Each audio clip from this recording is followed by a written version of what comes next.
if you're dealing with a homeowner in foreclosure and that homeowner wants to stay, and most of them do, should you let them stay if you buy the house? And my answer's always been the same, and it always will be, and that's absolutely. And we had to tell a seller that this last week. We did. We sat in a seller's living room who was emotional and crying and distraught. It had been their home for 15 years, and they wanted to stay. And I don't doubt that lady wanted to stay.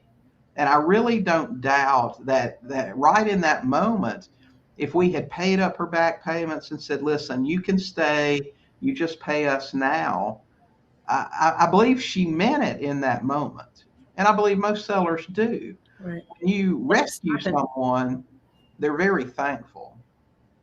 But that thankfulness doesn't seem to last very long beyond the actual event. And they feel cheated, and the first time they can't make the payment, and you just can't let them stay. They don't understand. This was my home. You're going to make a lot of money. It's just not fair.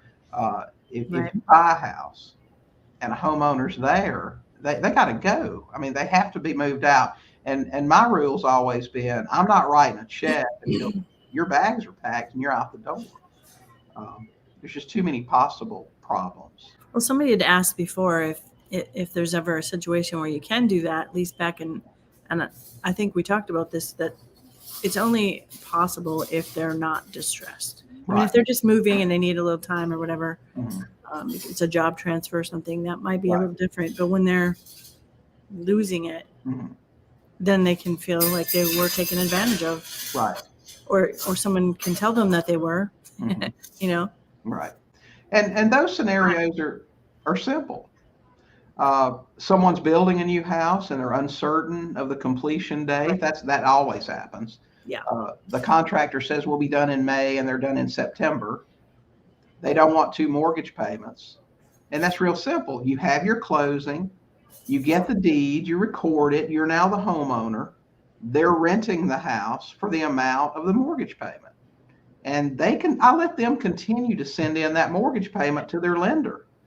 And if they ever don't, well, guess what? I mean, so what? They're just not paying. I don't have any money in this deal because if there's equity due to them, they don't get it until they vacate, right? So they've given me ownership ahead of time. I can depreciate that property as a rental property. And then when they call me up and they go, hey, my house is ready, I'm moving next month, I say, okay, great, make the payment going out the door. We're good. Right. That's easy. Nobody was taken advantage of. It's very plain what the transaction was. And then the second case would be a job transfer. As you said, you'd handle it the same way. We'll go ahead, we'll do our closing. They'll continue to make the payment until their transfer date. And then they do. But when you're dealing with people under pressure, people that are in distress, that's going to look a lot different in front of the judge. You got to put money in this deal. And you don't put money in it until it's yours. Hey guys, thanks for watching. While you're here, don't forget to hit the subscribe button and check out these other great videos and podcast episodes.